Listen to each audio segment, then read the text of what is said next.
नमस्कार विद्यार्थी मित्र हो, आज आपण BA द्वितीय वर्ष तृतीय सत्रातील भूगोल विषयाच्या अनुषंगाने असणारा आपला पेपर हवामानशास्त्र या हवामानशास्त्रातील वायुभाग या प्रकरणाचा विचार करत आहोत। मित्र हो, BA द्वितीय वर्ष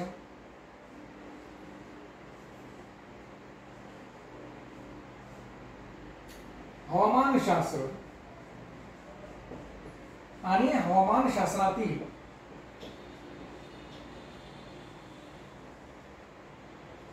वायुभाग व वारी किंवा वारा, ज्याला आपण म्हणतोय वारा, वेव्स, या वारा किंवा वायुभागच्या अनुषंगाने तयार होणारे जे काही प्रवाह आहेत त्यांना आपण वारा असं म्हणतो। असा वाऱ्यांचा विचार आजच्या तासाला आपल्याला या ठिकाणी करायचा आहे। आपण जे काही बघत होतो ते वाऱ्याच्या निर्मितीवर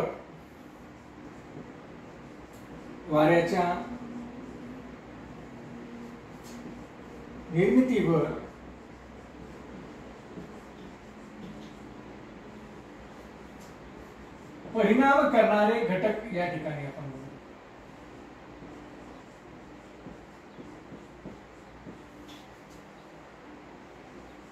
वाऱ्याच्या निर्मितीवर परिणाम करणारे घटक या ठिकाणी आपण बघत होतो। म्हणजे वाऱ्याची निर्मिती जी होत असताना कोणकोणते घटक वाऱ्याच्या निर्मितीवर परिणाम करतात या घटकांचा विचार आपण मागील तासापासून या ठिकाणी करत आहोत। आपण वाऱ्याच्या निर्मितीवर परिणाम करणाऱ्या घटकांमध्ये वायुभार उतार,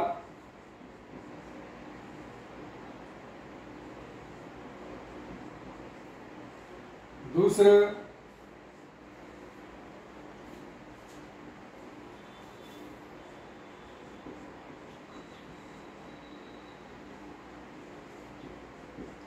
कोरिओलिस प्रेरणा,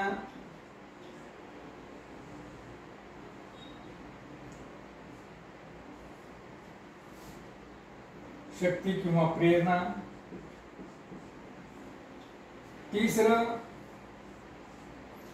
तिसरा जो काही आपण घटक या ठिकाणी बघत होतो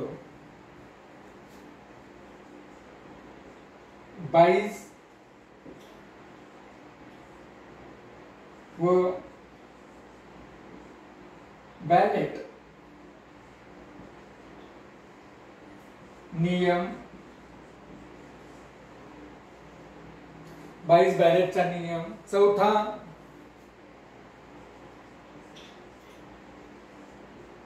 फेरेलचा नियम,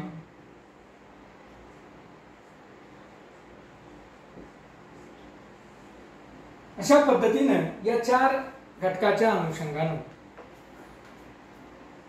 वाऱ्याच्या निर्मितीवर कसा प्रभाव पडलेला आहे, कसा परिणाम होतो, हा भाग आपण मागील तासामध्ये अभ्यासत होतो।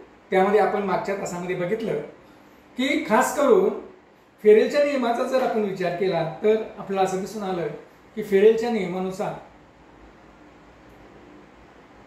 जे काही वारे निर्माण होतात ते वारे आपल्या मूळ दिशेपासून उजवीकडे उत्तर गोलार्धामध्ये जे काही वारे निर्माण होतात, वाऱ्यांची दिशा, वेग जो काही ठरतो तो ठरत असताना ज्यावेळेस जास्त भाराच्या प्रदेशाकडून कमी भाराच्या प्रदेशाकडे हे वारे वाहू लागतात त्यावेळेस हे वारे वाहत असताना ते आपल्या मूळ दिशेपासून उत्तर गोलार्धामध्ये उजव्या बाजूला सरकतात। मूळ दिशेपासून जर आपण बघितलं तर आपल्याला असं दिसतंय की उत्तर गोलार्धामध्ये हे वारे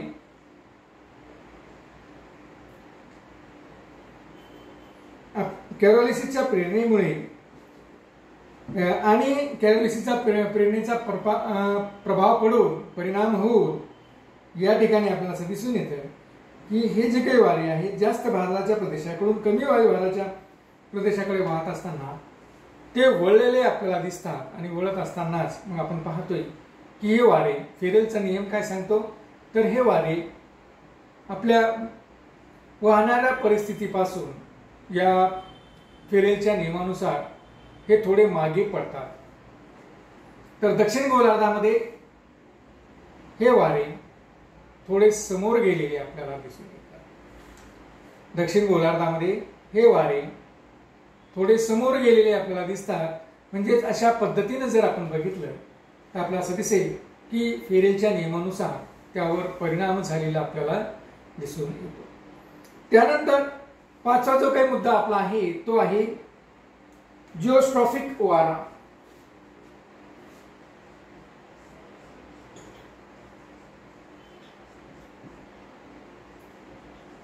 जिओस्ट्रॉफिक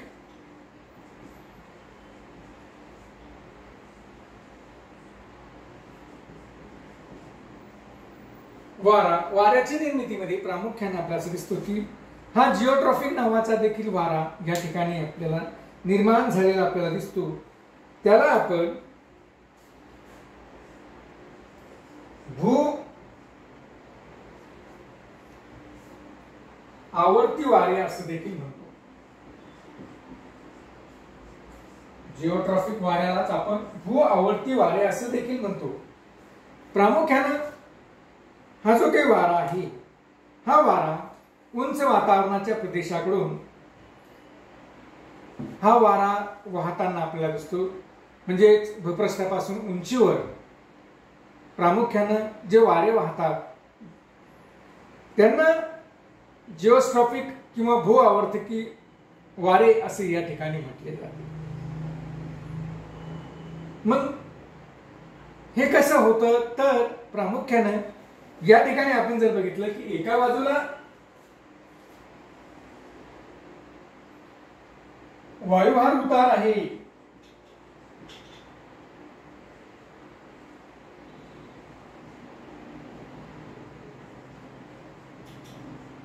आणि दुसऱ्या बाजूला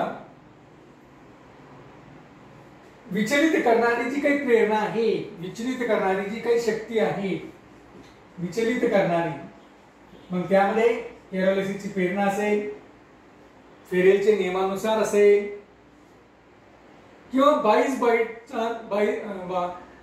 बायटचा नियम असेल, या नियमानुसार केरोलिसच्या प्रेरणेनुसार विचलित करणारी जी काही शक्ती आहे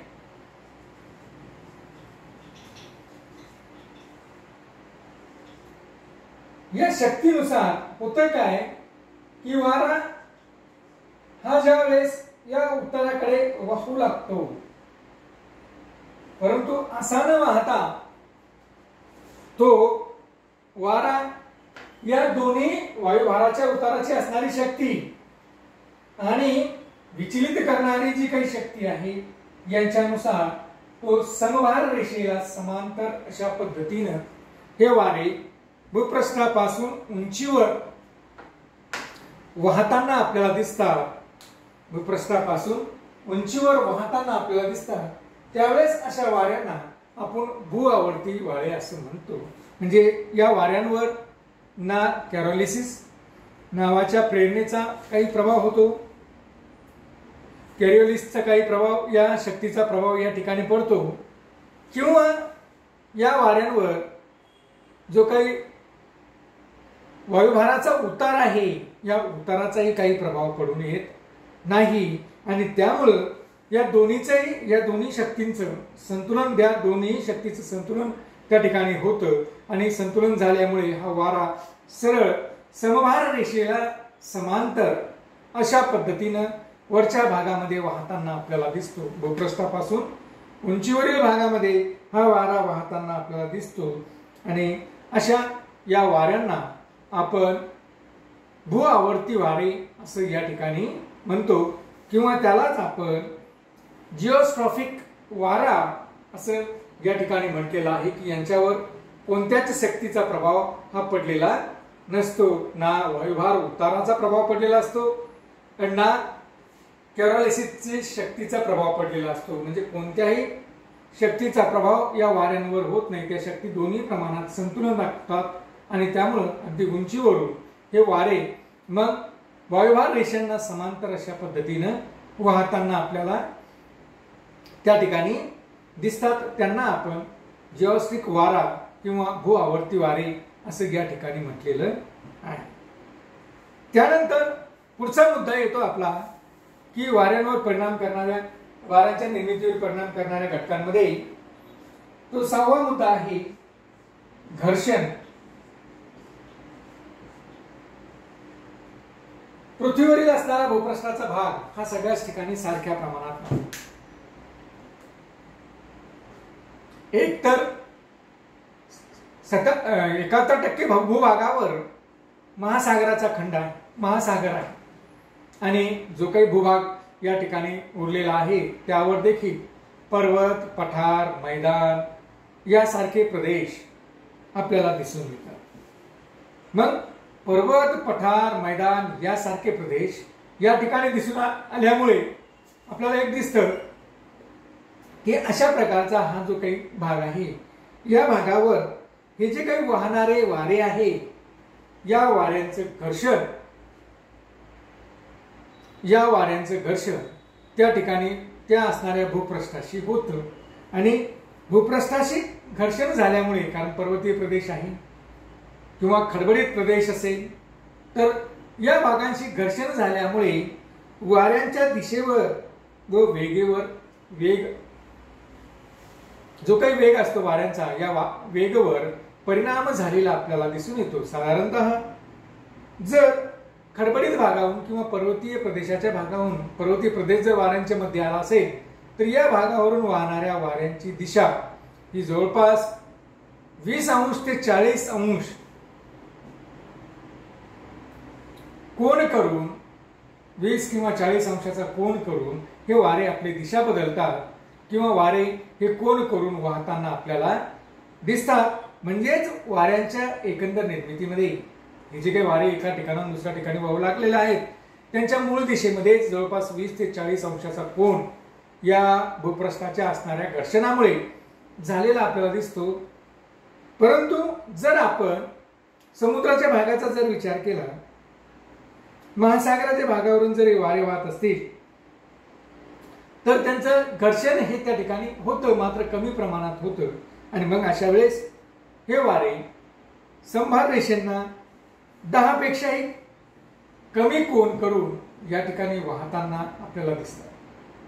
म्हणजेच साधारणतः आपलं असं दिसेल की हे जे काही खडबडीत प्रदेशातून किंवा भूपृष्ठाच्या घर्षणामुळे जवळपास 20 ते 40 अंशाचा कोन करून संभार रेषेंना हे वारे वाहताना आपल्याला दिसतात. म्हणजे निश्चित यांची दिशा ही भूपृष्ठाच्या घर्षणामुळे देखील बदललेली आपल्याला या ठिकाणी दिसून येते. मात्र आपण जर बघितलं तर आपल्याला असं दिसेल की 500 मीटर असेल, 1000 मीटर उंचीवरून वाहणारे जर वारे असतील तर मात्र आपल्याला दिसतंय की एवढ्या उंचीवरून वाऱ्यांच्या दिशेमध्ये मात्र कोणताही बदल हा होताना आपल्याला दिसत नाही. म्हणजेच जे भूपृष्ठावरून वारे वाहतात त्यांच्याच मात्र दिशेमध्ये वेगामध्ये या वाऱ्यांचा फरक पडलेला आपल्याला दिसून येतो. त्यानंतर पुढचा मुद्दा आपला असा आहे की केंद्रोत्सारी शक्ती.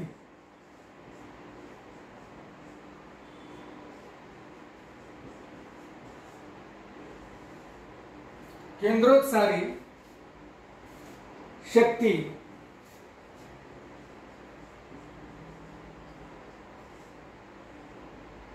म्हणजेच केंद्रापासून दूर लोटणारी शक्ती. केंद्रोत्सारी शक्ती म्हणजे केंद्रापासून दूर लोटणारी शक्ती. आणि आपण पाहतो की या अशा प्रकारची केंद्रोत्सारी शक्ती त्या ठिकाणी निर्माण झाल्यामुळे वारे हे काही भागामध्ये भूपृष्ठापासून दूर फेकले जातात. किंवा आपण असं म्हणूया की या केंद्रोत्सारी शक्तीमुळे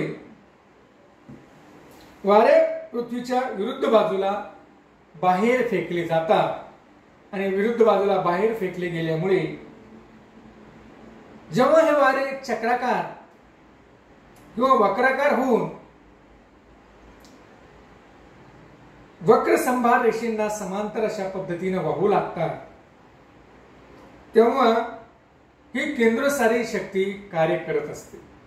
आणि मित्र हो, आवर्तामध्ये देखील हे जे काही आवर्ताची निर्मिती होते, चक्रीवादळाची निर्मिती होते, या चक्रीवादळाच्या निर्मितीमध्ये देखील ही केंद्रोत्सारी शक्तीच या ठिकाणी कार्य करताना आपल्याला दिसते.